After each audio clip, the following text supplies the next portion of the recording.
안녕하세요. 저는 딸 하나에 아들 둘을 키우고 있는 40대 여성입니다. 저는 나이를 먹지 않을 줄 알았는데 정신 차리고 보니 어느새 제가 40대가 되어 있고 세 자녀의 엄마가 되었네요. 되돌아보면 오늘의 저와 가족들이 있기까지 정말 무수히 많은 일이 있었습니다. 사실 지난 10년은 제 인생에서 가장 힘들고 괴로운 나날들이었어요. 지금은 어느 정도 제 마음이 정리도 되고 여유가 있지만 얼마 전까지만 해도 생각할수록 울분이 터지고 치가 떨리는 사건 때문에 잠도 잘 못 잤거든요. 하지만 이제는 새로운 시작을 앞두고 다 털어버리고자 이렇게 사연을 보내게 되었습니다. 일단 제가 살아온 이야기부터 하면 저는 20대 중반에 아동복지센터에서 사회복지사로 근무하고 있었고 센터장님의 아들이었던 남편과 결혼을 했어요. 사실 센터장님인 시어머니는 저를 정말 싫어하셨습니다. 처음부터 저를 싫어했던 것은 아니었어요. 오히려 처음에는 일 잘하고 아이들에게도 잘한다고 너무 좋아하셨습니다. 하지만 남편과 연애를 하고 결혼을 하겠다고 말하니 자기 아들 짝으로는 제가 한참 부족하다고 생각했는지 결혼을 반대했어요. 그도 그럴 것이 사실 우리 집은 부유하지 않았고 저의 어린 시절은 불행했습니다. 아빠는 어릴 때부터 아침부터 저녁까지 술만 찾으셨고 가장의 역할은 전혀 하지 않았어요. 심지어 술에 잔뜩 취하면 엄마를 때리기까지 했습니다. 실질적인 집안의 가장이었던 엄마는 요양보호사 자격증을 따서 요양원에서 밤 늦게까지 일하시며 우리를 키우셨어요. 이렇게 매일 술 냄새가 진동하고 가끔은 엄마의 울음소리도 들리는 집이 싫었던 오빠는 20살이 되자마자 집을 나가버렸습니다. 그리고 아빠는 제가 20살이 되던 해 급성 알코올 중독으로 돌아가셨어요. 아빠의 장례식 마지막 날 발인까지 다 하고 저는 엄마를 모시고 집에 가려는데 어디선가 많이 본 뒷모습이 보였습니다. 자세히 보니까 오빠였는데 옷은 다 해지고 얼굴도 상처투성인 것이 꼴이 말이 아니었어요. 엄마와 저는 다급히 오빠를 불렀지만 오빠는 제 목소리를 듣고서 도망가 버렸고 그 뒤로는 오빠를 그 어디서도 보지 못했습니다. 그날 엄마는 집에 오셔서 오빠 생각에 가슴을 치며 눈물을 흘리셨어요. 당장이라도 모든 것을 다 포기하고 오빠를 찾아다니고 싶었지만 우리는 당장 먹고 살 걱정에 슬퍼만 할 수 없었습니다. 엄마는 여전히 요양원에서 일하셨고 저는 대학교는 꿈도 못 꾼 채 아르바이트를 하면서 사회복지사 자격증을 땄어요. 그 뒤로 아동복지센터에 취업하여 시어머니와 남편을 만난 것입니다. 이렇게 우리 집은 하루 벌어서 하루 겨우 먹고 사는 형편이었지만 시댁은 시아버지가 살아계셨을 때 공무원으로 계셨어요. 그래서 시아버지가 돌아가시고 나서도 유족연금을 받고 있었고 시어머니는 아동복지센터의 센터장, 남편이 지역에서 꽤 잘 나가는 입시학원 원장이었습니다. 엄청나게 갑부는 아니지만 그래도 꽤 넉넉히 사는 집안이었고 실제로 이 동네에서 비싼 아파트에서 살고 있었어요. 이런 집이 저를 며느리감으로 어디 생각이나 했겠습니까? 시어머니는 당연히 저를 결사반대했고 친정엄마도 꼭 이 결혼을 해야겠냐며 걱정하셨지만 저와 남편은 불같은 사랑을 했어요. 결국 시어머니는 우리의 사랑에 두 손 두 발 다 들고 마지못해 결혼을 허락했지만 조건이 하나 있었습니다. 그것은 바로 일을 관두고 시댁에 들어와서 살라는 것이었어요. 그 당시 저는 사랑에 눈이 멀어 남편과 결혼만 시켜준다면 지옥에라도 갈 수 있을 정도였습니다. 그래서 시댁에서 시어머니와 함께 사는 것은 힘든 일이 아니라고 생각했고 같이 살면서 가족의 정을 쌓으며 저의 진면모를 보여주리라고 당찬 다짐까지 했어요. 그렇게 저는 20대라는 어린 나이에 호랑이 같은 시어머니를 모시고 살게 되었는데 사실 그때 기억은 두 번 다시는 떠올리기 싫을 정도로 정말 힘들었습니다. 정말 TV에서 나오는 어지간한 시집살이는 다 겪었던 것 같아요. 아직도 잊히지 않는 것이 시댁에서 처음으로 식사하는 날이었습니다. 나름대로 최선을 다해 음식을 차리고 당연히 같이 먹으려고 식탁에 앉았더니 시어머니가 저를 매섭게 놀아보셨어요. 너 제정신이니? 어디서 지금 며느리가 감히 여기서 같이 밥을 먹으려고 해? 나는 절대 너 같은 며느리와 겸상 안 한다. 너는 우리가 식사 마칠 때까지 옆에 서서 잔심부름이나 해라. 저는 시어머니의 불효령에 자리에서 일어나 옆에 서서 잔심부름을 해야 했습니다. 정말 억울한 일도 많고 힘든 일도 많았지만 그나마 다행이라면 다행인 것은 제사를 지내지 않았어요. 원래 남편 어릴 때는 지냈다고 했는데 시어머니가 아동복지센터 센터장이 되며 일이 많아 제사를 못 지내게 되었다고 합니다. 하지만 명절 때는 명절 분위기를 내야 한다며 음식을 장만하도록 했고 친정에도 못 가게 했어요. 그래도 친정과 시댁이 가까워서 평일 점심시간에 엄마가 근무하시는 곳 근처 식당에서 종종 만나곤 했습니다. 그렇게 1년 후 저는 임신을 했고 시어머니는 손자를 간절히 바랬지만 성별을 확인하니 딸이었습니다. 대를 잇지도 못하고 결혼하면 남의 집 귀신이 될 딸년을 가져서 뭐하니? 정말 생전 도움이 하나도 되지 않는구나. 그년 울기만 해봐. 아주 그냥 이 집에서 쫓아내버릴 거야. 시어머니는 쫓아낸다고 말할 정도로 저의 큰딸을 싫어하셨지만 다행히 큰딸은 건강하고 씩씩하게 잘 컸고 그 뒤로 2년 터울로 둘째와 셋째를 낳았는데 다행히 둘 다 아들이었습니다. 떡두꺼비 같은 손자를 둘이나 낳으니 시어머니는 저에게 두 아들을 건강하고 똑 부러진 아이로 키우는데 전념하라고 하시며 가정부를 들이셨어요.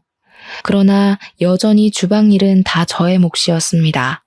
그래도 이전과는 다르게 명절 마지막 날에는 아이들과 저는 친정에 다녀오라고 하시며 보내주셨어요.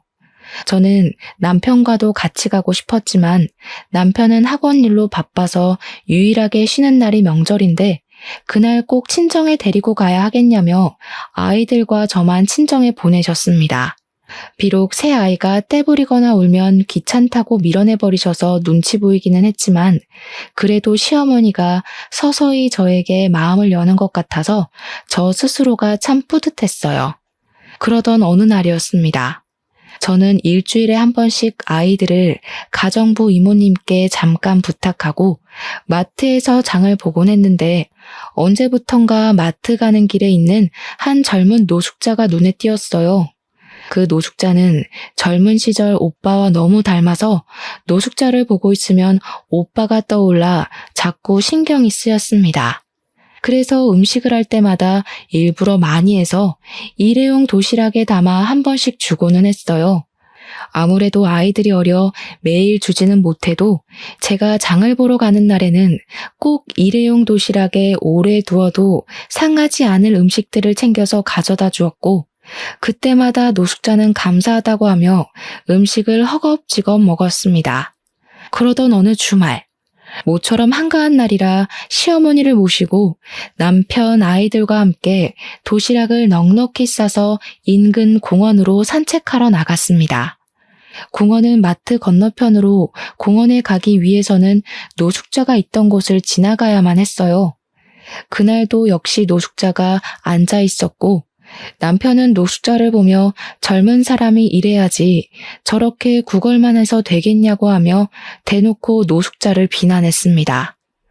노숙자는 남편의 말에 그냥 고개를 숙이며 아무 말도 못하고 앉아 있었어요.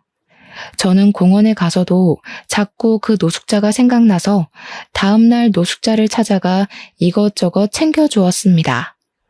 노숙자는 자신에게 자꾸 이렇게 챙겨주셔서 너무 감사하다고 하며 연신 고개를 숙였어요. 저는 그런 노숙자에게 아니라고 하며 힘내서 버티면 언젠간 좋은 날이 올지도 모르니 항상 힘내고 희망을 잃지 말라고 했고 제 말에 노숙자는 고개를 숙이고 눈물을 훔쳤습니다. 가끔 노숙자들에게 음식을 대접했을 때 감사하기는커녕 오히려 더 큰 것을 바라는 경우도 있던데 이 노숙자는 그래 보이지 않았어요. 무슨 사연이 있는지는 모르겠지만 이 노숙자가 꼭 잘 됐으면 좋겠다는 생각이 들었습니다. 그렇게 1년 정도가 지났어요. 저는 여전히 노숙자에게 음식을 한 번씩 갖다 주었고 노숙자는 변함없이 머리를 조아리며 저에게 감사하다고 했습니다. 하루는 노숙자에게 음식을 주니 노숙자가 감사하다고 하며 이상한 말을 했어요.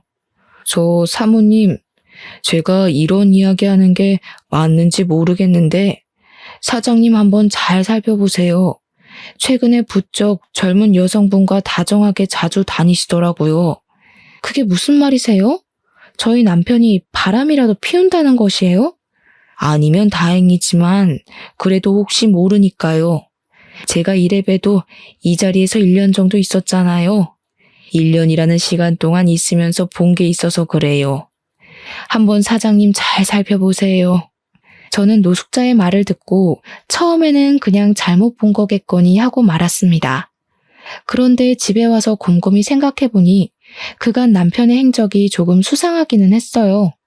최근에 학원 일이 많다며 아침 일찍부터 출근해서 밤늦게 퇴근하기도 하고 주말에도 학원에 종종 갔으며 어떨 때는 학원에서 잔다고 아예 집에 오지도 않았거든요. 저는 노숙자의 말이 거짓이길 바라면서도 한편으로는 진짜인 것 같은 불안감이 들었습니다.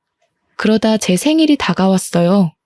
사실 그동안 시댁에서 살며 제 생일은 점차 잊히고 있었습니다. 이번에도 당연히 그럴 거로 생각하고 여느 때와 같이 부부 침실을 정리하는데 침대 밑에 무언가가 있더라고요. 손을 넣어 꺼내보니 웬 고급 목걸이가 있었습니다. 저는 그날이 제 생일 전날이라 당연히 남편이 저를 위해 준비한 것으로 생각해서 다시 침대 밑에 넣어뒀어요. 그리고 내일 남편이 목걸이를 주면 아무것도 몰랐던 것 깜짝 놀라는 연기를 해야겠다고 생각했습니다. 제 생일인 다음 날, 저는 아침에 남편이 생일 축하한다고 하며 목걸이를 건네줄 줄 알았는데 남편은 아무 말이 없었어요. 오히려 학원 일로 바쁘다고 하며 새벽부터 정신없이 나갔고 남편이 출근하고 침대 밑을 보니 어제는 분명히 있던 목걸이가 없었습니다. 저는 남편이 저녁 때 퇴근하며 깜짝 선물로 줄 것으로 기대했으나 그날 저녁 남편은 집에 들어오지 않았어요. 전화를 해보니 학원 선생님의 어머니가 돌아가셔서 지방에 내려가고 있고 오늘 밤에 못 들어갈 것이라고 했습니다. 상황은 어쩔 수 없었지만 선물을 받을 것으로 기대해서 그런지 속상했어요. 그래도 남편이 장례식장에 다녀와서 목걸이를 제게 줄 줄 알았는데 끝내 남편은 목걸이를 꺼내지 않았습니다. 이렇게 되자 침대 밑에 있던 목걸이는 과연 누구의 것이었는지가 궁금했어요. 남편에게 물어보려고 했으나 남편이 매일 밤늦게 들어오고 아침에는 일찍 나가버려서 물어볼 수 없었습니다. 그 주 일요일, 남편은 학원에 일이 있다며 아침 일찍부터 나갔고 아이들은 방에서 놀고 있었어요. 아이들과 함께 공원이라도 가고 싶었지만 일요일에는 가정부 이모님이 오시지 않아 제가 집안일을 해야만 했습니다. 점심시간이 되어 식사 준비를 하고 시어머니 방문 앞으로 갔는데 큰 방에서 시어머니가 누군가와 통화 중이셨어요. 문 밖까지 소리가 들려 얼결에 들었는데 빨리 이혼시키고 아이와 함께 재혼시킨다는 말을 하셨습니다. 통화가 마친 것 같아 제가 식사 준비 다 됐으니 나오시라고 문을 두드리려고 하자 시어머니가 문을 열고 나왔어요. 깜짝이야. 쥐새끼처럼 문 앞에서 뭐 하는 짓이야? 방금 내가 하는 이야기 들었어? 식사하러 나오시라고 말씀드리려고 한 건데. 그런데 방금 이혼 재혼 이야기 나오는데 누구 이혼했어요? 알 것 없다. 어디 어른이 통화하는데 몰래 엿듣고 있어? 너희 친정에서는 너를 그렇게 가르치디? 정말 못 배운 티가 아주 팍팍 나는구나. 얼른 가서 밥 먹자. 시어머니는 아주 당황한 표정으로 부엌에 가서 식사했고 그런 모습을 보니 느낌이 왠지 이상했습니다.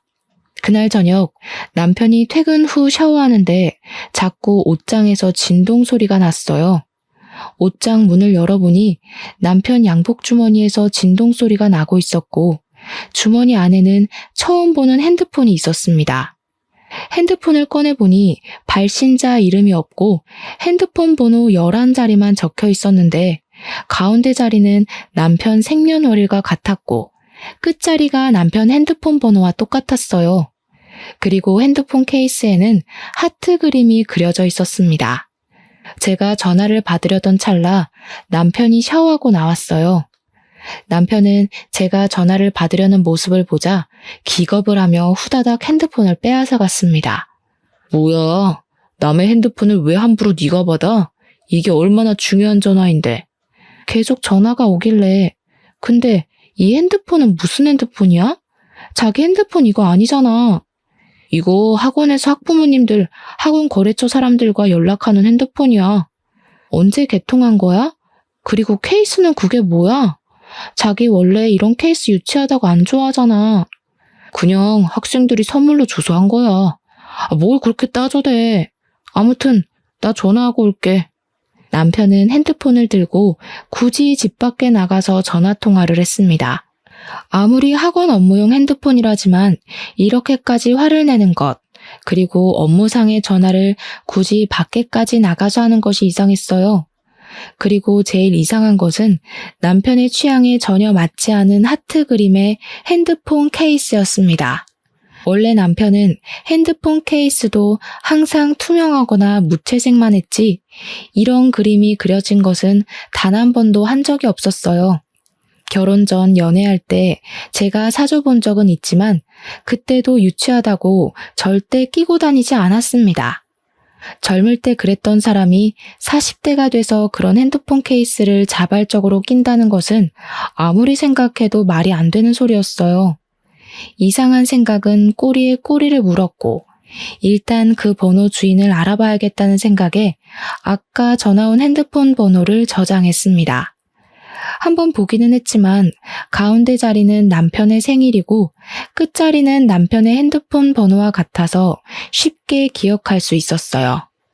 핸드폰 번호를 저장하고 나니 카카오톡에 새 친구가 뜨길래 메인 사진을 보니 침대 밑에서 본 그 목걸이 사진이 있었고 그 위에는 남자와 여자가 커플링을 끼고 손잡은 사진이 있었습니다.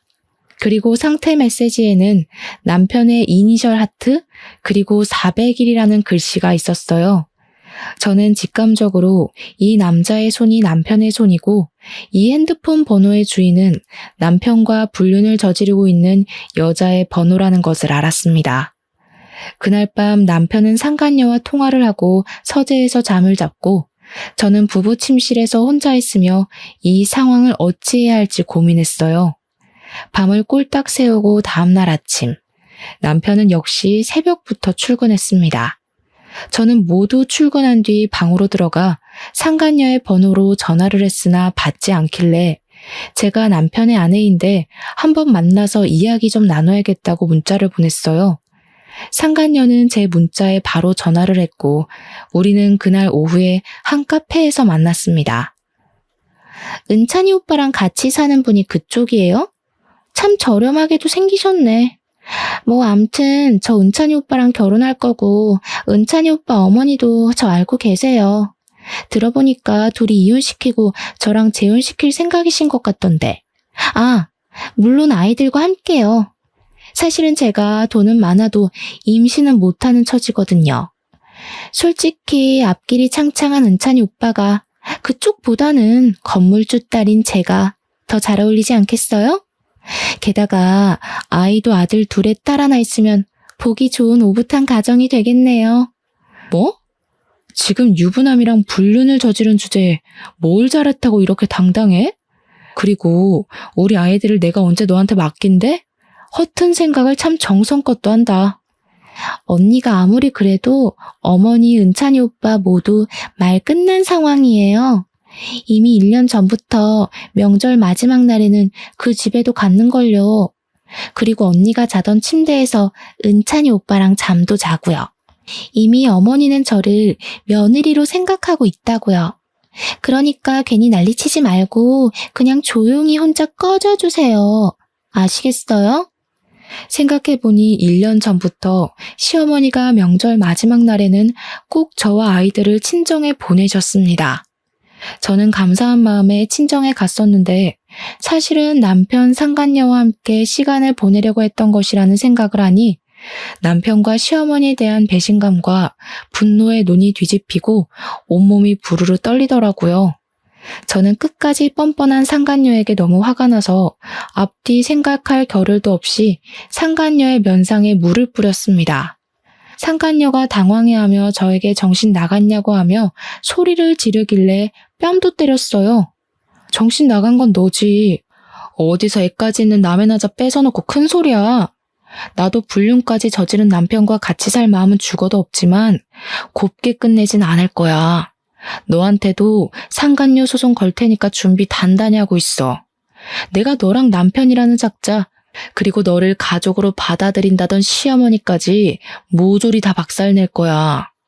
박살낼 수 있으면 박살내봐. 우리 오빠 이 지역에서 엄청 유명한 학원 원장인데 무슨 수로 아무것도 없는 네가 박살낼 건데? 들어보니 돈도 없고 백도 없고 아무것도 없던데. 참나. 그리고 솔직히 요새 불륜 안 저지르는 남자가 얼마나 된다고 그깟 불륜 한 번 저질렀다고 이 난리야? 상간녀가 카페에서 고래고래 소리를 지르는 바람에 사람들은 상간녀의 실체를 알게 되었고 카페의 사람들은 손가락질하며 옹성거리기 시작했습니다. 사람들의 눈초리에 상간녀는 오히려 더 적반하장으로 소리를 지르며 사랑하는데 어쩌라는 식으로 말했고 그 모습을 사람들이 동영상으로 찍어댔어요. 저는 혼자 화가 나서 쇼를 벌이는 상간녀를 카페에 두고 남편의 학원으로 찾아갔습니다. 남편은 저에게 무슨 일이냐고 했고 저는 남편을 보자마자 뺨을 갈겼어요. 왜 때려? 갑자기 무슨 짓이야? 정신 나갔어? 제정신이야? 그래, 나 정신 나갔다. 지금 눈 돌아가서 아무것도 눈에 보이지 않아.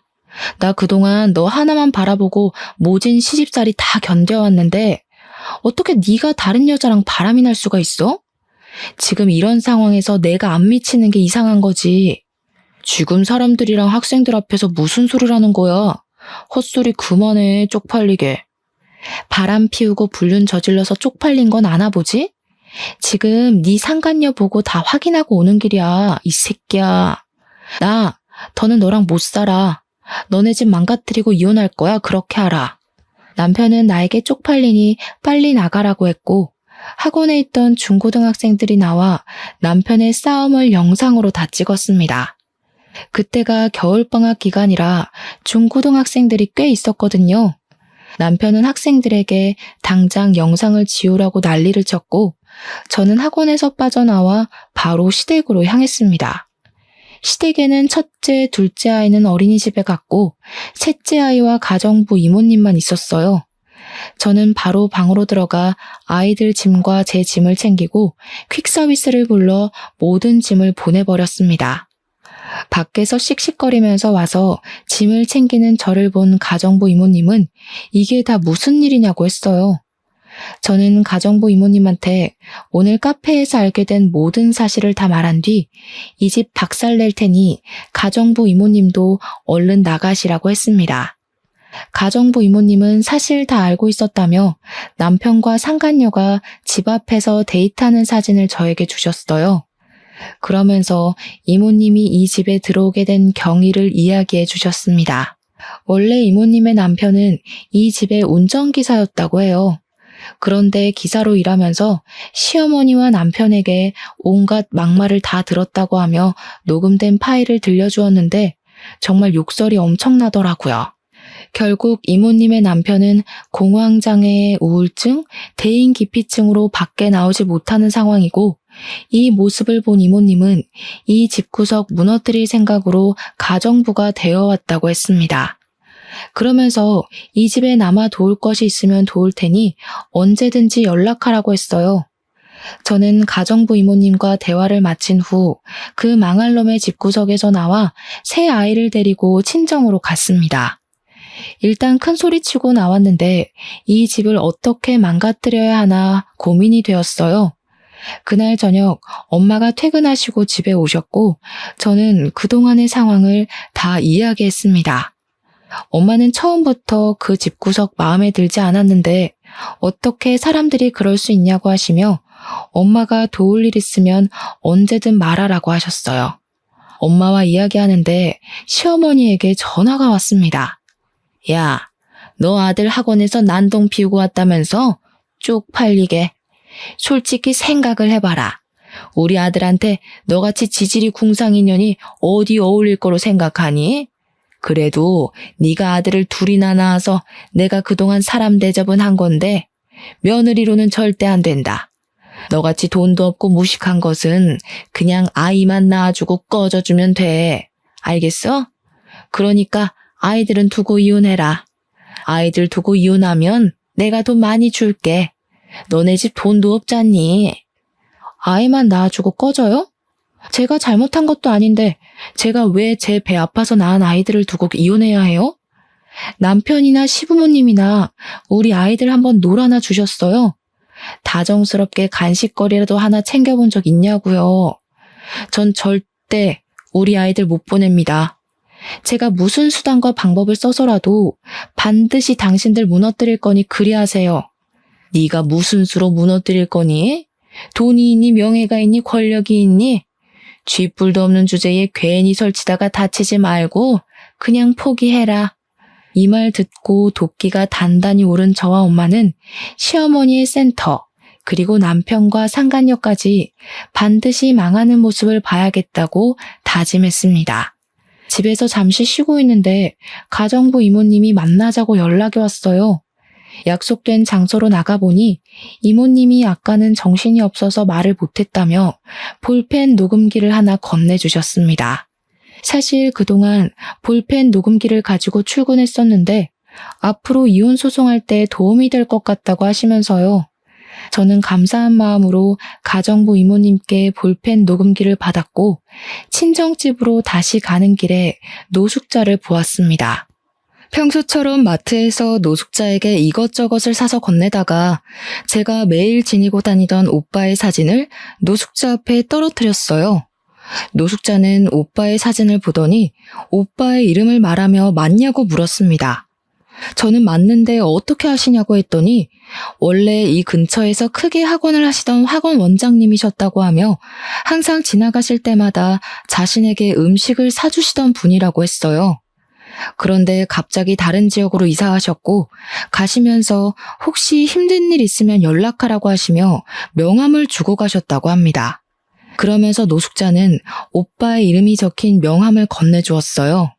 저는 그 명함을 보고 바로 엄마에게로 달려갔습니다. 엄마는 명함을 보시더니 떨리는 목소리로 명함 속 번호로 전화를 했어요.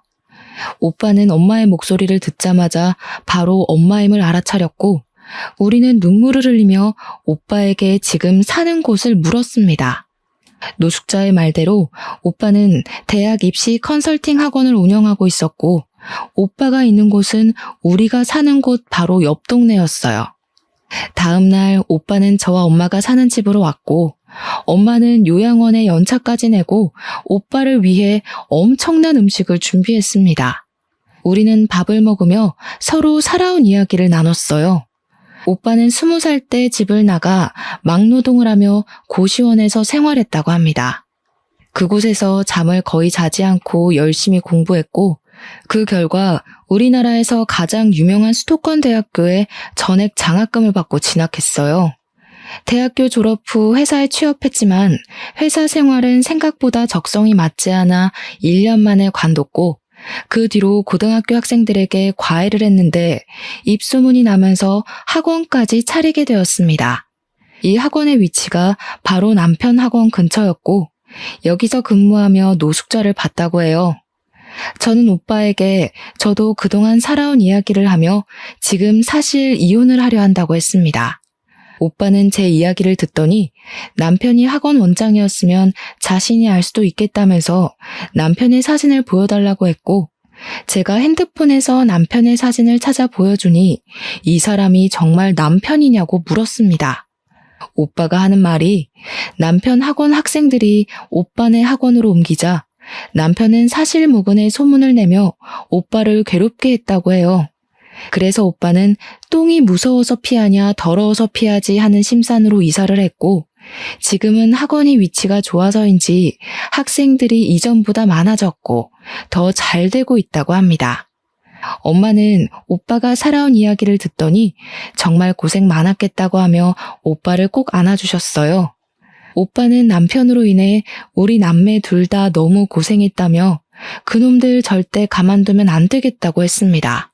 그러면서 혹시라도 돈이 필요하면 최선을 다해 도와줄 테니 돈 걱정은 걱정하지 말고 최고의 변호인단을 꾸려서 이혼 소송을 하든 뭘 하든 해서 그 집구석을 아주 납작하게 해주라고 했어요. 솔직히 그들을 무너뜨리고 싶어도 아무것도 없는 제가 할 수 있을까 걱정했는데 오빠의 말을 들으니 뭔가 힘이 되었습니다. 집에서 식사를 마친 뒤 저와 오빠는 우리가 다시 만나는 데 결정적인 도움을 줬던 노숙자를 만나러 갔어요. 그런데 항상 있던 그 자리에 노숙자가 보이지 않았습니다. 근처 상인의 말로는 어제 어디론가 떠날 듯이 짐을 다 챙겨서 떠났다고 해요. 저와 오빠는 부디 노숙자가 편안한 곳에서 일도 하며 잘 살기를 간절히 빌었습니다. 시계를 보니 어느덧 오빠가 출근할 시간이 되어 오빠는 학원을 갔고 저도 집으로 와서 남편 학원으로 이혼 서류를 보냈어요. 그리고 시어머니와 남편을 무너뜨리기 위해 가정부 이모님이 주신 볼펜 녹음기에 녹음된 내용을 들어보았습니다. 들어보니 시어머니는 상간녀에게 오래전부터 며느리라고 부르며 통화를 종종 했었고 남편과 저를 쫓아낼 궁리를 하는 대화 내용이 제법 상세히 녹음되어 있었어요. 게다가 아동복지센터에 지원되는 보조금을 횡령한 정황까지 나왔습니다. 저는 이 모든 것들을 증거로 일단 시어머니를 고소했어요. 그리고 지역 맘카페에 남편과 시어머니에 대한 글을 올렸습니다. 학생들을 가르치는 학원 원장이 결혼하고 아이를 셋이나 낳았지만 젊고 돈 많은 건물주 딸인 여자와 불륜을 저지르고 아이들을 보살피는 지역 아동센터 센터장인 그의 엄마는 아들의 불륜을 혼내지는 못할 망정 오히려 상간녀에게 며느리라고 부르며 그들을 지지하고 본처를 쫓아내려 한다고 말이에요. 또한 가정부 이모님의 남편에게 막말했던 녹음 파일까지 다 올렸습니다. 맘카페에서는 어느 학원에 어느 센터 선생님이 이러는지 확인한다고 난리가 났고 이어서 댓글에 자기 아들이 학원에서 찍어온 영상이라며 동영상 파일 하나가 올라왔어요. 그 동영상에는 저와 남편이 나왔고 이로 인해 남편의 학원이 어디인지 다 알려지게 되었습니다. 그리고 또 다른 사람의 댓글에는 이전에 상간녀가 카페에서 소리를 지르며 난동을 부린 동영상을 올렸어요. 그 동영상에는 상간녀가 소리를 지르며 이 지역에서 엄청 유명한 학원 원장과 불륜을 저지른다고 말하는 장면이 있었는데 그 덕에 사람들은 동영상 속 여자가 남편과 불륜을 저지른 상간녀임을 알 수 있었고 건물주라는 말에 상간녀의 신상도 털리게 되었습니다. 저는 이 모든 상황을 지켜보며 우리나라의 네티즌의 빠른 정보력에 감탄하고 있는데 남편에게 전화가 왔어요. 너 학원에 이혼 서류 보냈더라? 나도 너랑 이혼할 참이었는데 잘 됐네. 근데 말이지, 아이들은 내가 데리고 와야겠어. 사실 너희 집보다 우리 집이 잘 살기도 하고 우리 집이 교육 쪽에 종사하고 있으니까 내가 아이들을 보는 게 더 낫지 않겠어? 과연 그럴까? 지금은 너네 집이 우리 집보다 더 잘 살지 몰라도 내가 보기엔 조만간에 너네 집 망할 것 같은데? 그게 무슨 소리야? 이혼 앞두니까 불안하고 초조해서 헛소리하니? 아무튼 우린 네 뜻대로 이혼하고 양육권은 내가 가질 거야. 그렇게 알고 있어. 넌 양육권 못 가질 거야. 아빠라는 작자가 아이들이랑 언제 한번 다정하게 놀아주기나 했니? 난 양육권 절대 못 넘기니 이혼 소송하자. 네가 이혼 소송할 수 있을 것 같아? 생각보다 이혼 소송할 때 돈 꽤 많이 들어. 너 그만한 돈 없잖아.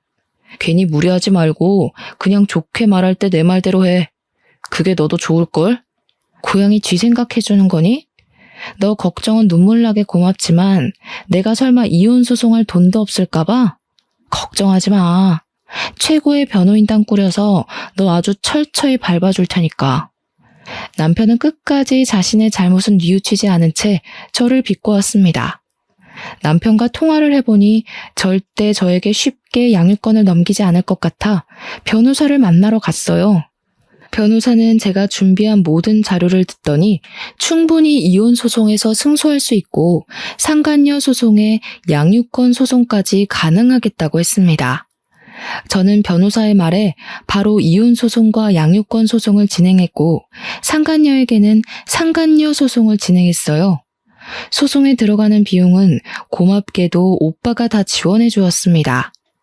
그렇게 한 일주일 정도가 지난 주말이었어요. 친정집에 엄마와 같이 있는데 누군가가 집 대문을 부서져라 두드리더라고요. 시끄러운 소리에 대문을 열어보니 시어머니와 남편이 나란히 집 앞에 있었습니다. 집 안에는 아이들이 있었고 이들이 아이들을 데리러 왔다는 생각이 들어 일부러 제가 대문 밖으로 나갔어요. 보조금 횡령 사실 밝힌 거 니년이지? 부족한 년 걷어서 가족이라고 받아줬더니 이렇게 뒤통수를 때려? 이래서 검은 머리 짐승은 거두는 게 아니었는데. 가족이요? 언제 저를 가족이라고 생각이나 하셨나요? 아들 낳았더니 버릴 생각부터 하셨으면서. 너 우리 학원 비방하는 글도 올렸더라? 내가 너 명예훼손죄로 고소할 거야, 알겠어? 고소해봐 어디. 내가 무슨 허위 사실을 올린 것도 아니고 증거가 명명백백한 사실을 올렸는데 그게 뭐? 사람들도 알 권리가 있다고. 그리고 명예훼손짓 해봤자 벌금 조금 내면 그만이야. 어디 한번 해봐. 그럼 나는 전국 곳곳에 네 얼굴 신상까지 다 뿌려버릴 건데 네가 더 타격이 클까 아니면 내가 더 타격이 클까? 아우 그냥 이걸 확 때려버릴까? 때려봐. 네가 나 때리는 순간 나 너 접근 금지 신청할 거야. 지금 우리 집 대문 위에 CCTV 있는 거 보이지? 남편은 정말 나를 때릴 듯한 포즈를 취했고 저는 순간 당황했지만 일부러 더 큰 소리를 내며 하나도 무섭지 않은 척을 했습니다.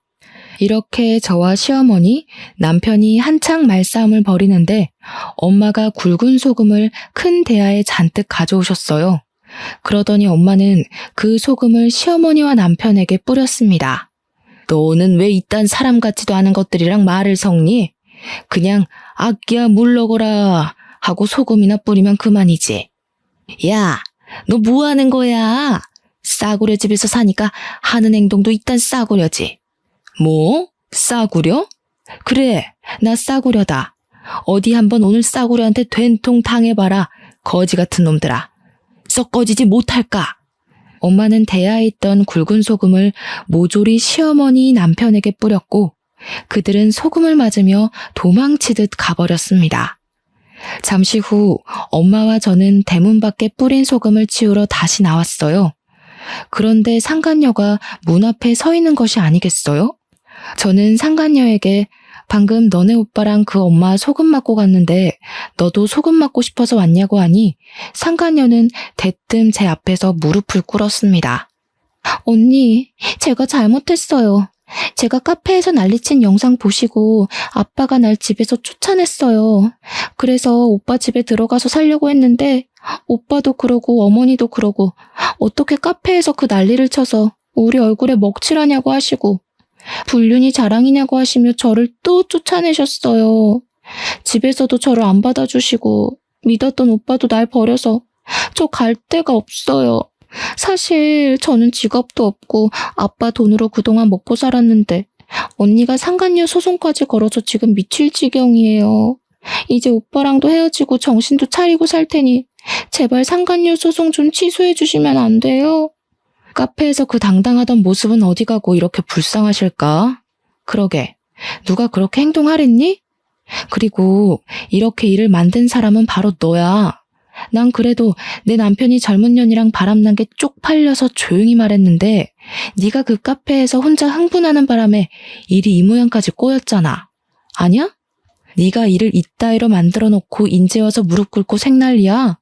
그리고 나는 상간녀 소송 취하해줄 생각 눈꼽만큼도 없으니까 자랑스러운 건물주이신 네 아빠한테 빌든 네 오빠라는 작자한테 가든 아니면 길에서 구걸이라도 해서 반드시 그 돈 마련해.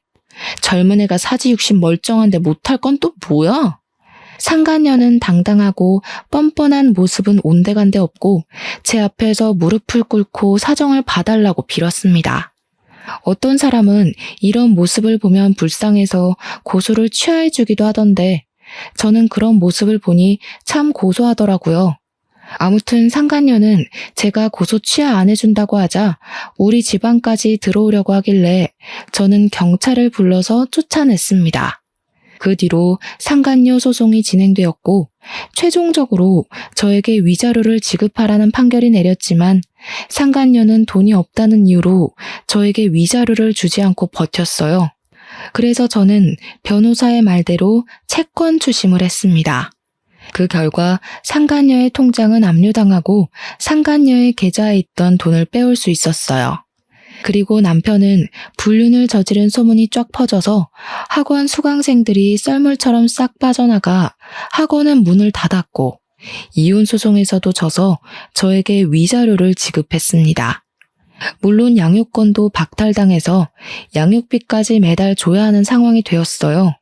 시어머니 역시 센터에서 보조금을 횡령해온 사실이 적발되어 센터 문을 닫았고 지금은 재판을 진행 중인데 1심에서는 일단 징역 6개월이 나왔지만 항소해서 2심 재판을 기다리고 있습니다. 시어머니와 남편 그리고 상간녀는 아이 셋이 있는 그럴싸한 가정을 꿈꿨지만 결국 아이 셋은커녕 아무것도 갖지 못하고 인생의 쪽박을 찼어요. 그리고 저는 오빠의 도움으로 소송을 무사히 마치고 집 근처에 아이들에게 맞는 어린이집도 찾았습니다. 또한 예전에 따놓은 사회복지사 자격증으로 이 지역에서 가장 큰 아동복지센터에 취업해서 다음 주부터 출근할 예정이에요. 너무 오랜만에 하는 출근이라 긴장되고 떨리지만 새로운 삶을 얻었다고 생각하고 열심히 해볼 예정입니다. 참, 그리고 제가 이번에 아동복지센터에 면접 보고 오는 길에 저와 오빠를 만나게 해준 노숙자가 공사장에서 일하는 모습을 봤어요. 저는 일부러 그 앞에서 기다렸다가 노숙자와 대화를 나눴습니다. 알고 보니 노숙자는 원래 사업을 하던 사람인데 부도가 나서 이혼당하고 아이들도 못 보고 졸지에 길거리에 나앉았다고 해요.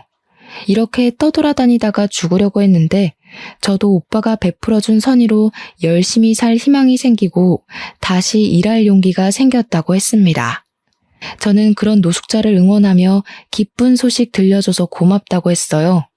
그리고 집에 와서 오빠와 엄마에게 노숙자에 관한 이야기를 했더니 오빠가 이런 사람은 우리가 도와줘야 한다며 노숙자에게 일자리를 소개해줬는데 바로 학원 건물관리인입니다. 노숙자는 열심히 해보겠다며 어제부터 출근했다고 하던데 정말 쉬지도 않고 열심히 했다고 해요. 노숙자분도 우리와 함께 새로운 곳에서 잘 적응하며 어느 정도 자리도 잡고 아이들도 꼭 보았으면 좋겠네요. 저의 이야기는 여기까지입니다. 사실 이 일을 겪으면서 정말 많이 힘들었지만 그래도 나만을 사랑하는 엄마와 새 아이 그리고 오빠가 있었기에 무사히 잘 견뎠던 것 같아요. 제가 가족이란 든든한 울타리가 있기에 넘어져도 다시 일어나 앞으로 나아갈 수 있던 것처럼 저 역시 우리 가족에게 힘이 되기 위해 최선을 다해야겠다는 생각이 듭니다. 어찌 보면 지루할 수도 있는 저의 이야기 끝까지 들어주셔서 감사해요. 저의 이야기를 들어주신 모든 청취자분은 행복한 일만 가득한 봄날 되시길 진심으로 기원합니다.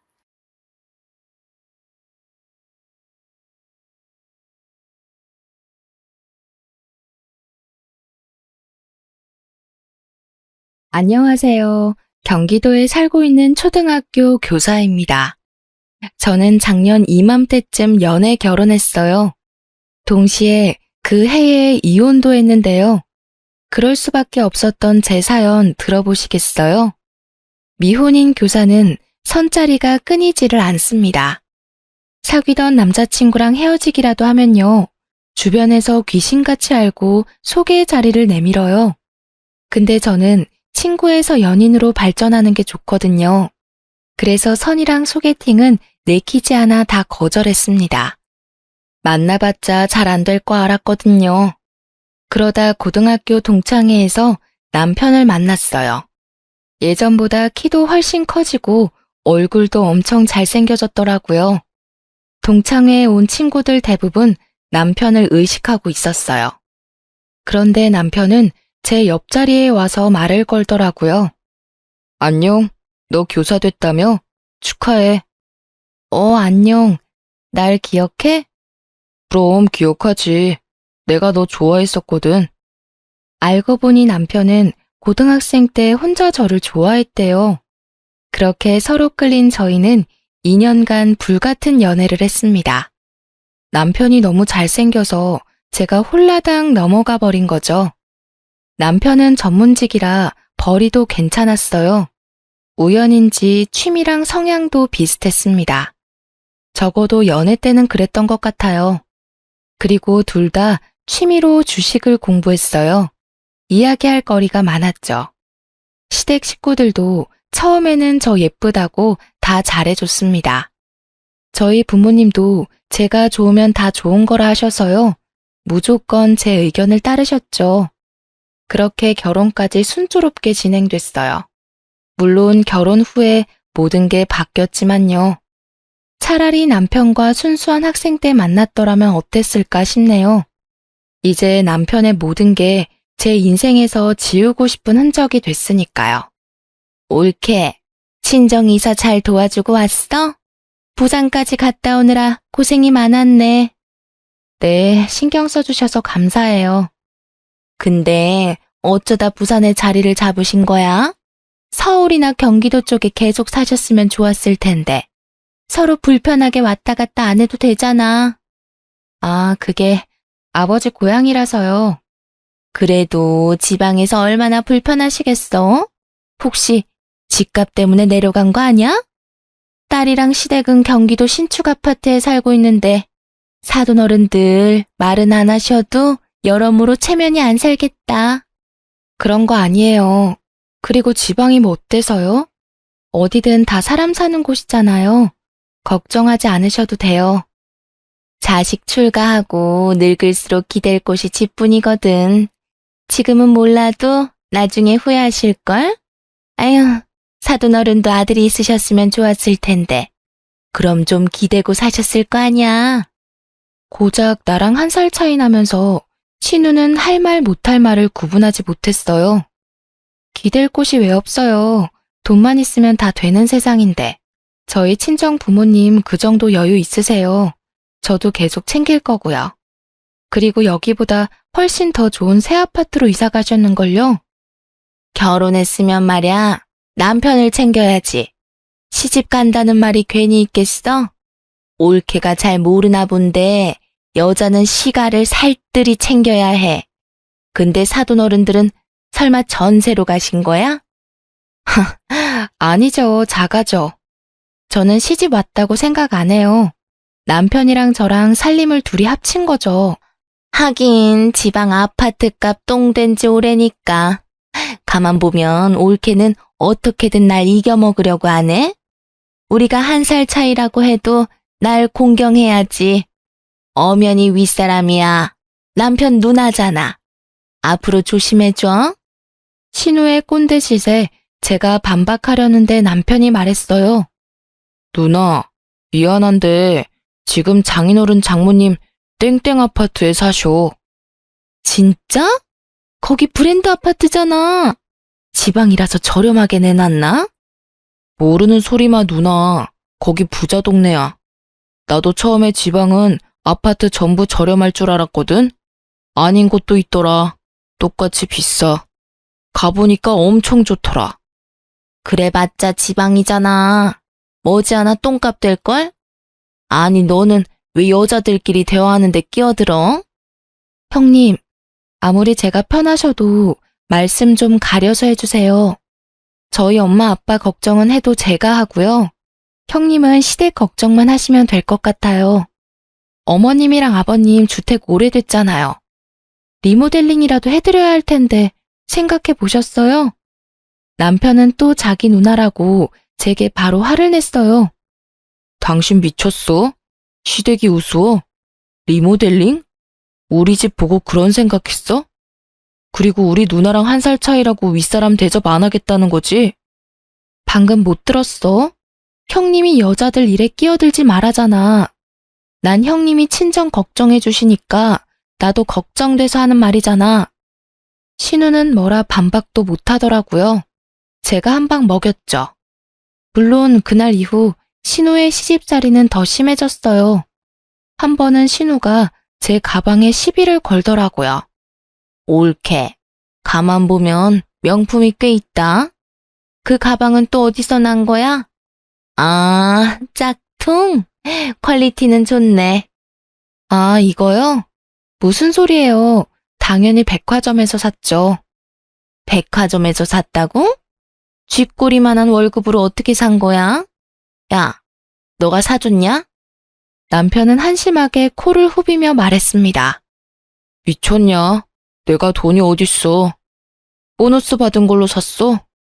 아니, 옳게. 보너스를 받았으면 모을 줄 알아야지. 교사가 그렇게 사치스러우면 학부모들 다 욕해. 제가 남편 졸라서 산 것도 아니고요. 내 돈으로 내가 샀는데 굉장히 듣기 불쾌했죠. 에이, 형님. 요즘 그런 시대가 아니라서요. 괜찮아요. 능력도 안 되는데 명품으로 스트레스 풀려 하지 마. 그거 다 부질없다.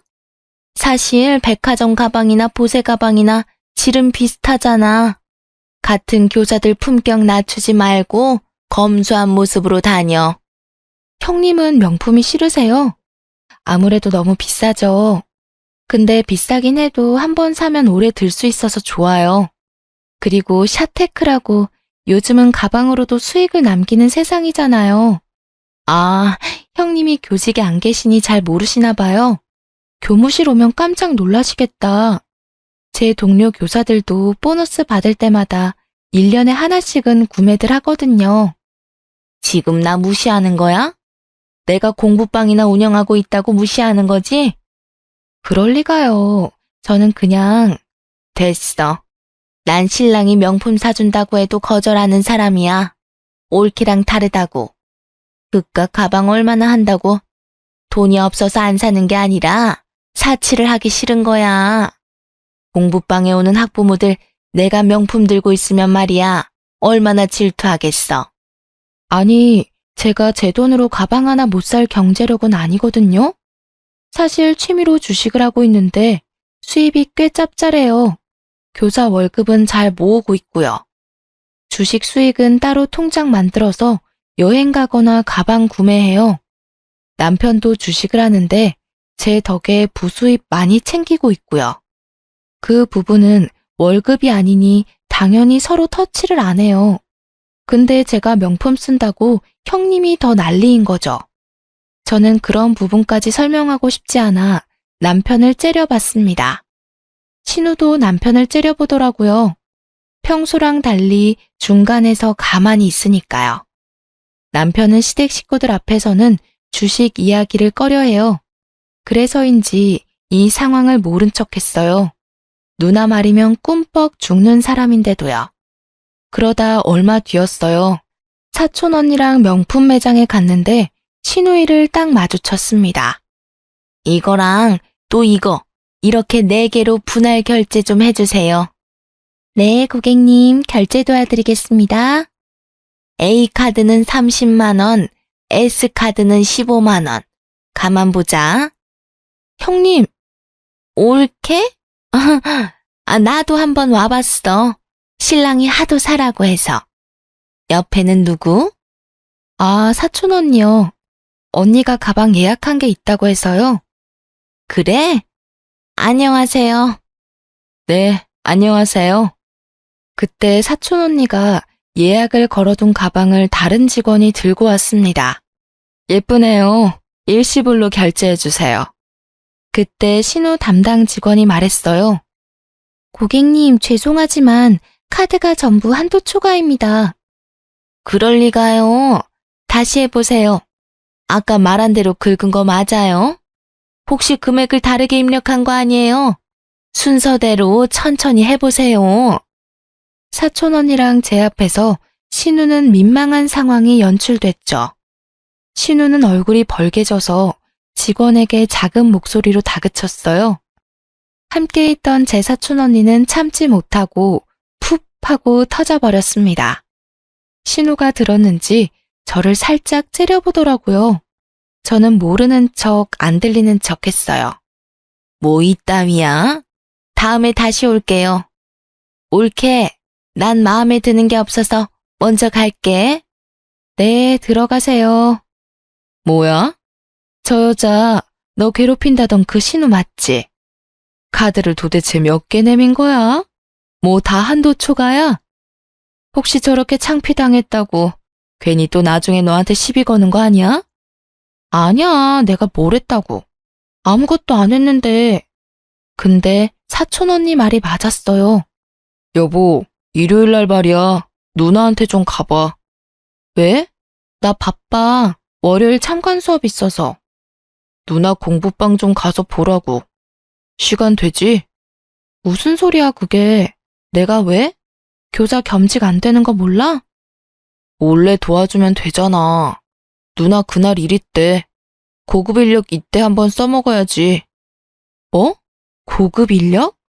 장난이라도 그딴 말 하지 마. 기분 나쁘니까. 아이씨, 그럼 대청소라도 좀 가서 도와주던가. 뭐라고? 내가 잘못 들었나? 나 출장 가는데 내가 못 도와주니까 너라도 도우러 가야지. 자기는 뭘 그렇게 당연한 듯이 얘기해? 당연한 일이지. 가족이잖아. 내가 왜 일요일까지 일을 해야 해. 그것도 먼지구덩이에서. 부탁해도 안 들어주긴 할 건데 너 지금 명령하는 거야? 야, 그럼 우리 누나 불쌍하게 혼자 청소하게 두라고? 하나도 안 불쌍하거든? 사람 쓰면 되잖아. 사람 쓰면 돈 들잖아. 너 진짜 이기적이다. 너 때문에 남편이 혼나는 건 아주 괜찮지? 우리 누나 뒤끝 엄청 심하단 말이야. 명품 매장에서 우리 누나 비웃었다며. 그거 가지고도 날 얼마나 잡은 줄 알아? 네가 돈 써서 일하는 사람 보내. 어디 나한테 그딴 소리라고 있어? 누나는 무섭고 난 안 무서워? 나도 뒤끝 심해. 나랑 이혼하고 싶니? 그리고 내가 뭘 비웃어 형님이 그렇게 말하디? 난 가만히 있었어. 오히려 민망하실까봐 모르는 척했고. 알고 보니 신우는 명품백 사건 때문에 제게 앙심을 품은 듯 했어요. 아마 저를 골탕 먹이려고 남편을 닥달했나 봐요. 이혼이라는 말에 남편은 또 깨갱하더군요. 그 나이 먹고 누나가 무서워? 가만 보면 자기 진짜 웃겨. 누나 앞에서 찍소리 못하고. 됐다. 내가 대신 못 간다 말할게. 남편은 옆에서 안 된다고 말렸지만 저는 곧장 신우에게 전화를 걸었죠. 형님, 저 못 가요. 남편도 출장 가고요. 앞으로도 그런 부탁은 못 들어드려요. 서로 불편한 일 없었으면 좋겠어요. 다짜고짜 전화해서 뭐 하는 거야? 통화 예절 안 배웠어? 옳게 나한테 그딴 식으로 해도 돼? 보자 하니까 내가 우스워? 형님이야말로 제가 우스우세요? 아시잖아요. 교사 겸직 안 되는 거. 근데 저보고 공부방 애들을 가르치라고요? 무슨 경우인가요? 그깟 교사 뭐 그렇게 대단하다고. 가르치는 일 다 똑같아. 나나 너나 똑같은 거라고. 네가 뭐 그렇게 잘났는데? 반말하지 말아주세요. 지금은 많이 흥분하신 것 같네요. 끊을게요. 끊어봐 어디? 시집살이 제대로 당하게 해줄 테니까. 네? 끊어보라고. 저는 그냥 전화를 끊었어요. 신우는 대놓고 시집살이를 예고했지만요. 지금까지 한 건 시집살이가 아닌가 싶었죠. 아버지, 생신 축하드려요. 고맙다. 근데 네 안사람은? 거의 다 왔대요. 오늘 학교에 일이 있었나 봐요. 아버님, 어머님, 저 왔어요. 왔냐? 나름 급하게 뛰어왔지만 시아버지께서는 시큰둥하게 인사를 하셨어요. 이런 날에는 꼭 아니 너는 예뻐할래도 예뻐할 수가 없다. 일찍 오면 좀 좋니? 너 기다리느라 음식 다 식었어. 에이, 방금 식사 시작하시려고 한 거 아니에요? 어머니 너무 그러지 마세요. 저 엄청 달려왔어요. 아직 음식도 다 따끈따끈한데요. 우와, 전부 다 맛있어 보여요. 냄새도 좋고요. 역시 어머니 솜씨. 안 먹어봐도 벌써 배불러요. 어머니 진짜 고생하셨겠어요. 제가 많이 무뚝뚝해요. 그래도 나름 애교 가득한 목소리를 냈어요. 시어머니를 달래보려고요. 그런 저를 보고 시어머니는 못마땅한지 혀를 차셨어요. 저는 민망해서 얼른 남편 옆에 앉았어요. 남편도 귓속말로 한마디 하더라고요. 일찍 또 온다. 그것도 빈손으로. 일부러 늦은 것도 아닌데 너무 서운했죠. 하지만 최대한 밝게 저는 시아버지께 인사했어요. 아버님, 생신 너무 축하드려요. 옳게. 너무 빈손으로 축하드리는 거 아니야? 저 안 그래도 가방에서 봉투를 꺼내려는 그때였어요. 제게 시모가 밥 공기를 내밀었어요. 많이 먹어라. 딱 보기에도 누렇고 오래된 밥이었습니다. 분명 비꼬는 말투였어요. 신우가 킥킥 웃는 소리도 들렸고요. 저는 말없이 숟가락으로 밥을 두드렸어요. 저만 빼고 시끌벅적한 식사 자리였어요. 누구 하나 제게 시선을 안 주더군요. 바로 옆에 남편은 어느새 밥을 한 공기 뚝딱 비웠어요. 그러자 시어머니가 하얀 새밥을 갖다 주셨죠. 저는 머리를 세게 한 대 맞은 듯 했어요. 그러자 신우가 묘하게 웃으며 제게 말했어요. 옳게. 다 먹었으면 과일이라도 깎아와. 아, 네. 신우가 말했던 시집살이가 이런 거였나 봐요. 이런 대접은 난생 처음이라 놀란 저는 그냥 묵묵히 과일을 깎았습니다. 드라마에서만 보던 일이 제게 일어나고 있었어요. 하루 종일 바빠 제대로 먹지도 못했거든요. 속도 너무 쓰렸습니다. 열심히 과일을 깎아오자마자 시모가 말했습니다. 예, 그거 두고 산 거 두고 설거지 좀 해라. 너 없어서 혼자 하느라 내가 엄청 욕봤다. 말없이 남편을 쳐다봤어요. 남편은 말했죠. 뭘 봐? 저는 쌓여있는 설거지를 하면서 생각도 정리했습니다. 그들만 가족이고요. 철저하게 저는 객식구였어요. 이 상황에 제가 어떤 행동을 해야 할지 고민했습니다. 옳게, 설거지를 뭐 그렇게 오래 해? 손이 너무 느리다.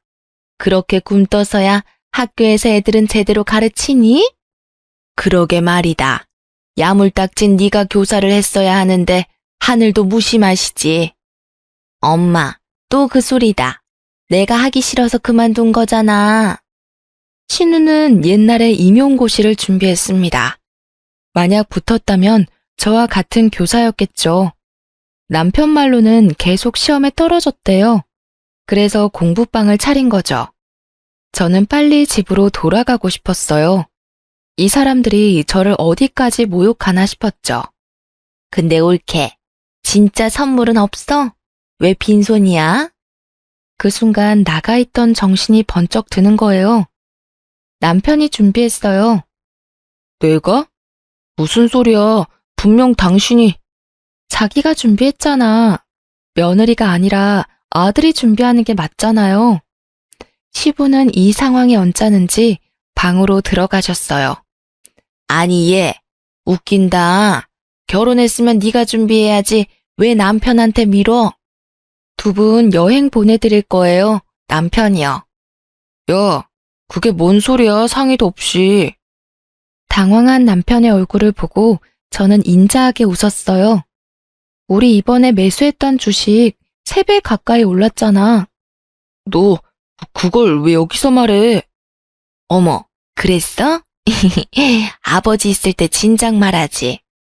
시어머니는 바로 목소리가 바뀌었습니다. 네, 당신 국내 여행 보내드릴 거지? 어디가 좋을까? 여수? 경주? 제주도? 우리 그때 의논했었잖아. 기억 안 나? 야, 사실 나는 일찍 발을 빼서 얼마 못 건졌어. 뭐? 아니, 그럼 올케는 수익 났어? 네, 뭐 저는.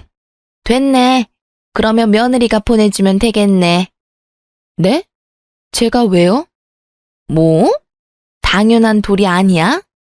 저 하루 종일 일하다 왔는데요. 밥 한 숟갈 안 떴어요. 먹지도 못하는 누런밥 주셔서요. 그래도 과일 깎고 뒷정리에 설거지까지 다 했어요. 구박받으면서도 저는 제 본분 다 했잖아요. 근데 여행까지 보내드려야 돼요?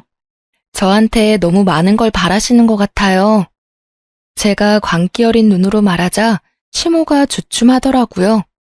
야, 너 말 가려서 해? 남편은 험악한 얼굴로 저를 밀쳤습니다. 어딜 손대? 저는 남편 팔을 잡고 비틀었어요. 제가 어렸을 때 유도를 좀 했거든요.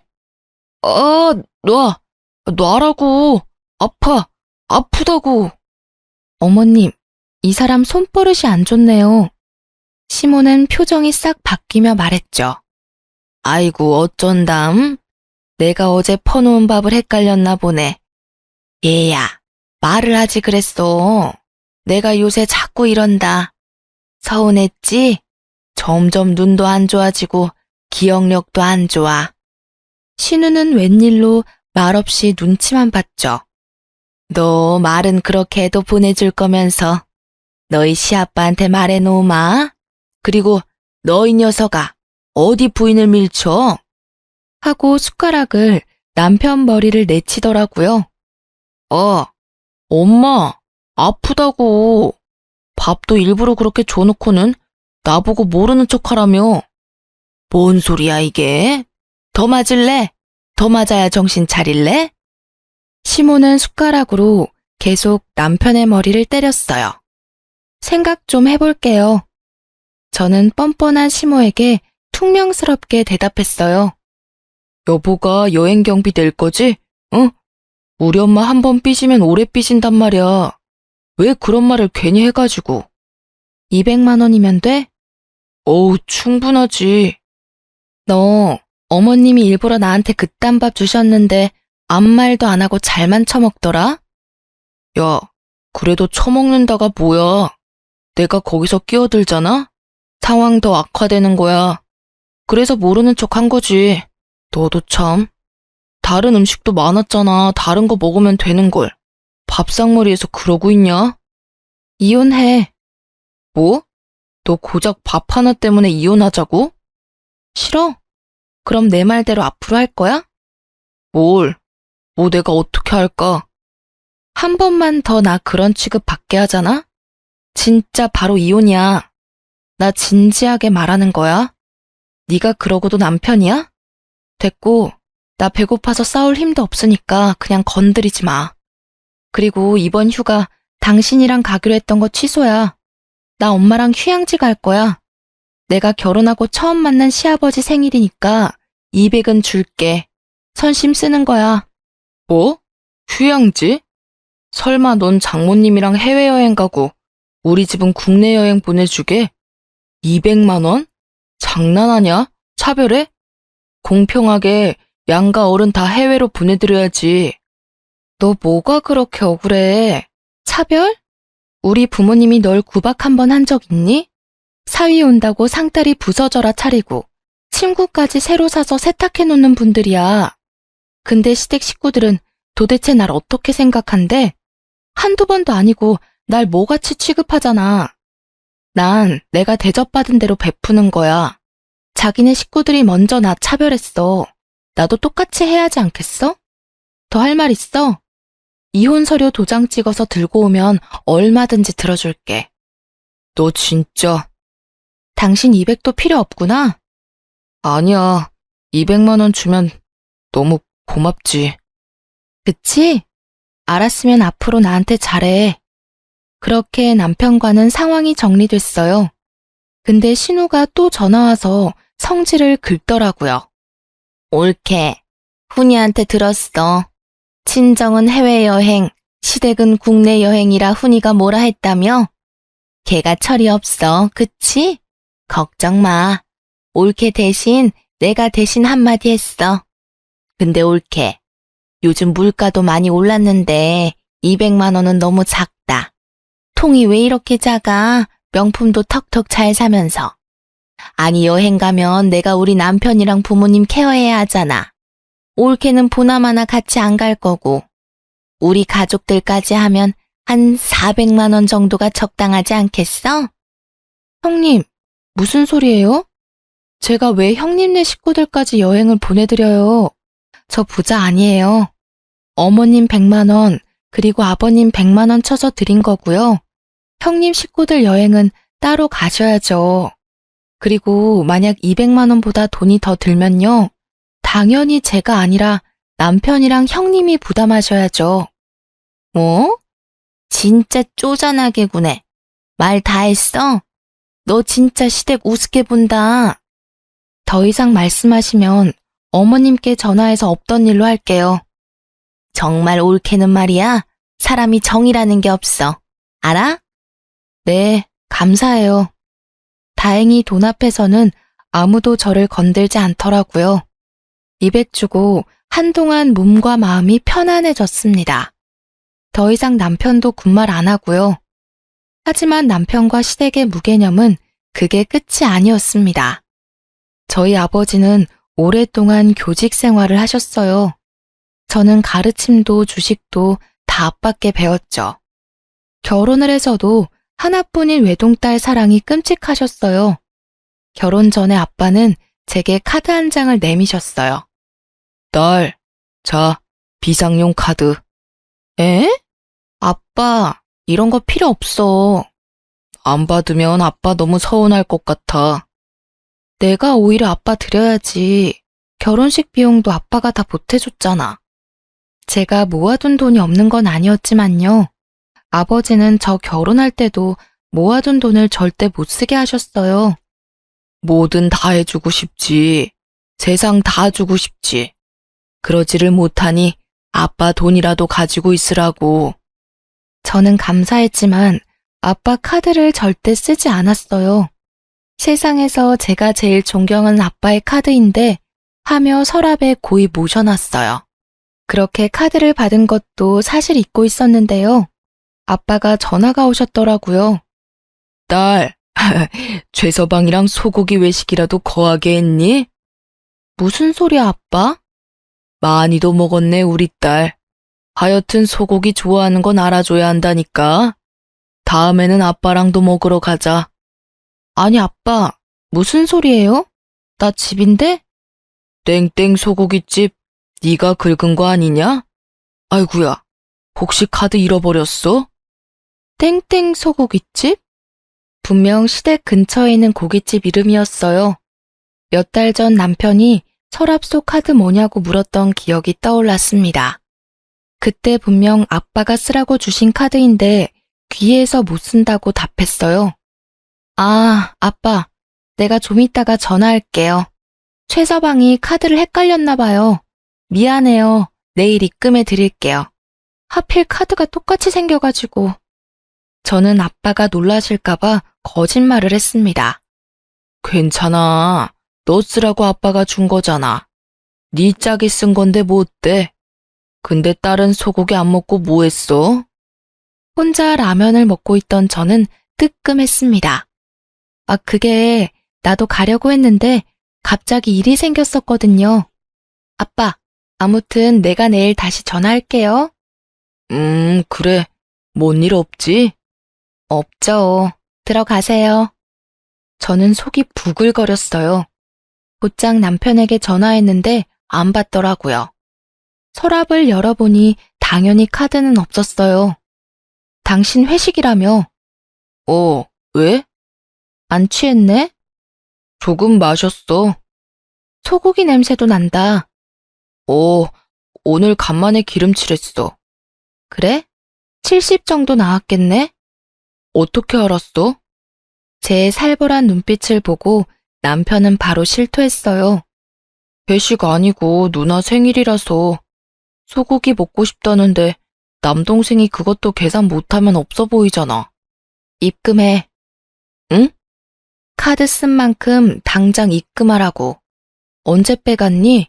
너 그거 절도야. 네가 뭔데 우리 아빠 카드를 마음대로 써? 저는 이성을 잃고 남편에게 달려들었습니다. 그러자 남편도 몸을 들이대며 적반하장으로 굴었어요. 70만 원이나 써놓고 미안하다는 말 하나 없었고요. 야, 절도? 절도라고 했냐? 부부끼리 무슨 절도야. 시댁에 돈 쓰는 게 그렇게 아까워? 경찰 불러? 당장 신고할까? 아, 부부끼리라서 죄가 성립 안 될까? 이걸 확 민사로 소송을 때려야지. 그러자 남편은 바로 꼬리를 내리고 말했어요. 아니, 누나랑 엄마한테 말했더니 시댁에 돈 쓰는 건 여유로운 너네 집이 이해해 줄 거라 했어. 난 네가 이렇게 화낼 줄 몰랐다고. 뭐? 놀랍게도 철없는 남편의 단독 행동이 아니었어요. 신우이랑 시모가 시킨 짓이었죠. 오늘 말고 그동안 쓴 내역 있으면 지금 바로 말해. 아빠한테 물어봐서 확인하기 전에. 아, 없어. 처음이야. 그래? 처음이라고? 나 친정 가서 카드 내역서 다 확인해 볼 거야. 아이, 뭘 또 그렇게까지 하냐. 진짜 사실 나 점심 먹는데 쬐금만 썼어. 이성의 끈이 딱 끊어지더라고요. 오만정이 다 떨어졌어요. 저는 학교 급식을 먹잖아요. 아빠는 남편의 점심값이라는 걸 짐작하셨겠죠. 알면서도 별말 안 하시고 속으로 뭐라고 생각하셨겠어요? 이혼을 결심하고 남편의 짐을 캐리어에 다 쌌어요. 문 앞에 두고 비번도 바꿨죠. 퇴근하고 온 남편은 밖에서 문 열어달라고 계속 문을 두드렸어요. 저는 시댁으로 꺼지라고 말했죠. 신혼집이 원래 제가 살던 아파트라서 제 명의거든요. 정신 못 차리고 소고기 값은 계산 안 했는지 점심값만 입금했더라고요. 점심값도 그 금액이 맞는지 알 수 없었죠. 그때 친정엄마께 전화가 왔어요. 너 아빠 내일 생신인데 알고 있니? 아, 어떡해 엄마. 하도 정신이 없어서. 으이그, 깜빡했지? 그래서 엄마가 미리 비행기 예약해놨어. 너 보고 싶다고 아빠가 요새 계속 말했거든. 너가 비행기랑 식당 예약했다고 말했으니까 식당은 너가 알아볼 거지? 엄마 진짜 미안해. 내가 잘 준비할게. 전화를 끊고 저는 남편이 들어올 수 있게 문을 열어줬습니다. 네가 잘못한 게 뭔지 알아? 남편은 침묵하더군요. 내일 아버지 생신이야. 나 보러 오신대. 너 우리 싸운 티 절대 내지 마. 카드는 네가 헷갈려서 잘못 쓴 거라 말했어. 앞으로 한 번만 더 이런 일 생기잖아? 뒤도 안 돌아보고 이혼이야. 미안해. 고마워. 내가 잘할게. 소고기 값 대신이야. 알아서 맛집으로 잘 예약해. 당연하지. 장인어른 입맛은 내가 잘 알잖아. 마지막으로 주는 기회였어요. 그런데 남편이 데리고 간 곳은 허름한 기사식당이었습니다. 60세를 바라보는 장인어른과 장모님이 비행기 타고 왔는데요. 삐그덕거리는 플라스틱 의자에 앉으며 애써 표정을 관리하셨어요. 올해 남편이 예약했는지 이미 백반이 차려져 있더라고요. 몇 개는 반찬이 말라 비틀어져 있었어요.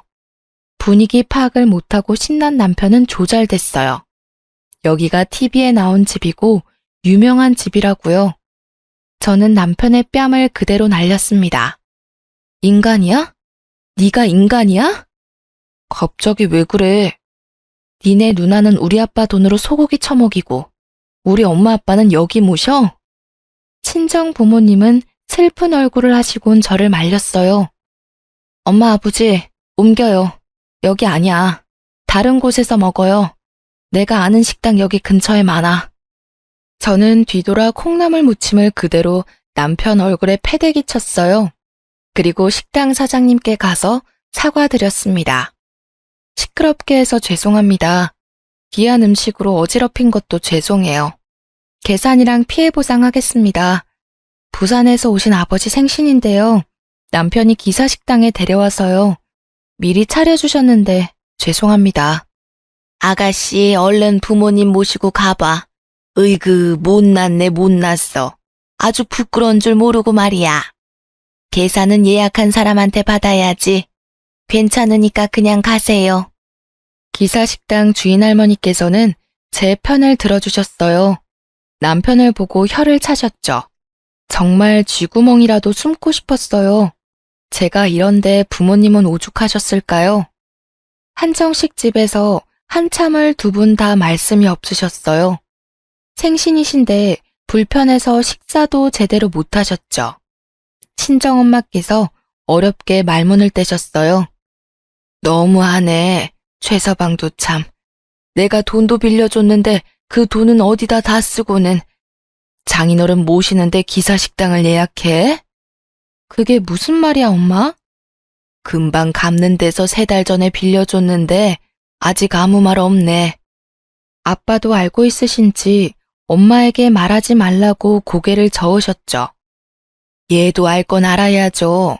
최서방 괘씸하잖아요. 엄마, 얼마 빌려줬어? 엄마는 머뭇거리시다 2천만 원이라 말씀하셨어요. 시기랑 금액을 보니 제가 귀뜸했던 주식을 매수한 시기였죠.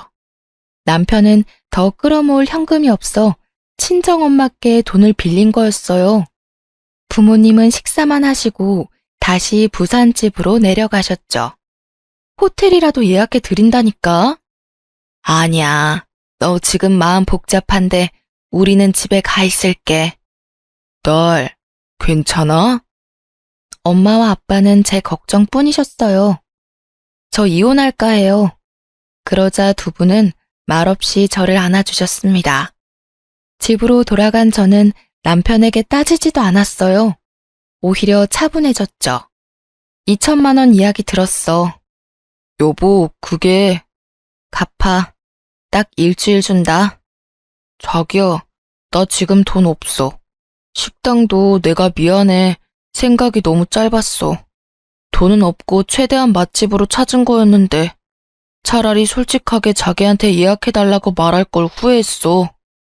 남편은 텅 빈 통장 잔고를 보여주며 싹싹 빌더라고요. 저처럼 적당히 하는 게 아니라 주식에 전 재산을 몰빵했더라고요.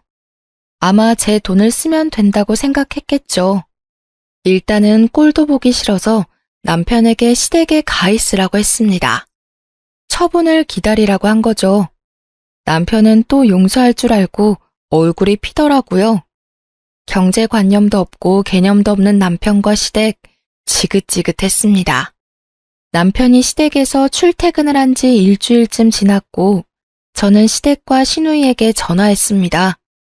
보너스를 받아서 식사 모신다고 거짓말했죠.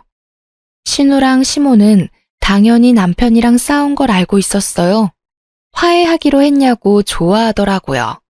땡땡 호텔 앞으로 오라고 말했더니 시댁 식구들이 이번엔 호텔밥 먹냐고 눈치 없이 들떠있더라고요. 신우는 자기가 와본 적 있다고 곧바로 주문하려고 했어요. 형님, 그래도 제가 모시는 건데요. 주문은 저한테 맡겨주세요. 미리 예약했단 말이에요. 어머, 옳게. 우리 오늘 코스 먹는 거야? 시누이는 조카들보다 더 좋아했어요. 시모와 시부 역시 좋은지 한박 웃음을 지었죠. 스프 준비해드리겠습니다. 미리 주문한 식전 스프가 나오자 다들 맛있게 먹더라고요. 어쩜 스프까지 특별한 맛이네. 옳게 드디어 정신 차렸나 봐. 그래, 시댁 사랑받으려면 이 정도는 해야지.